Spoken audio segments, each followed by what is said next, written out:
রাজগঞ্জ ব্লকের আমবাড়িতে পালিত হলো জগন্নাথ দেবের স্নানযাত্রা। আজ শ্রী শ্রী জগন্নাথ দেবের স্নানযাত্রা।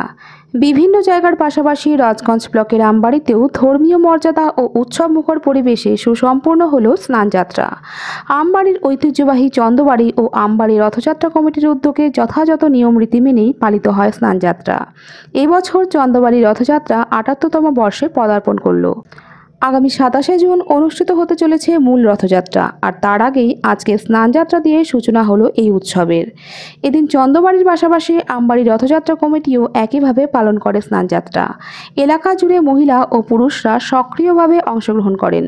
এলাকার সমস্ত মহিলারা একত্রিত হয়ে জগন্নাথ, সুভদ্রা ও বলরামের স্নান করান।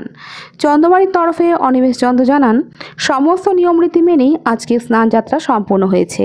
এবছরে আমাদের রথযাত্রা ৭৮ বছরে পড়ল, এটা আমাদের জন্য গর্বের বিষয়।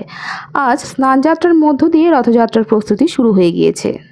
৭৮তম বর্ষে জগন্নাথের স্নানযাত্রা উপলক্ষে সম্পূর্ণ রীতিনীতি মেনে পূজা অর্চনা করা হলো। স্নানযাত্রা সম্পন্ন করা হলো। আগামী ২৭ তারিখ রথ ধুমধাম সহকারে চন্দ্রবাড়ির রথ পুরনো ৭৮ বছরে পাড়া দিল।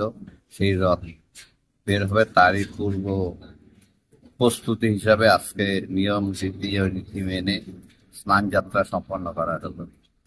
থেকে সকল বাড়ির ছেলে মহিলারা পুরুষ সবাই মিলে একদম রীতি মেনে কাজ করে পূজা অর্চনা করে সবাই ব্যস্ততার মধ্যে ছিল। এখনই পুজো সম্পন্ন করা হলো। এর ২৭ তারিখ প্রতিবারের মতো এবারও প্রশাসন সহকারে বিকেলবেলা রথ, সকাল থেকে পূজা অর্চনা হবে, দুপুরে পরে বিকেলে রথ আমবাড়ি ঘোরানো হবে এবং বিকেলে প্রসাদ বিতরণ করা হবে। সকলকে উপস্থিত থাকার জন্য আমবাড়ি সকল নাগরিককে উপস্থিত থাকার জন্য অনুরোধ করছি।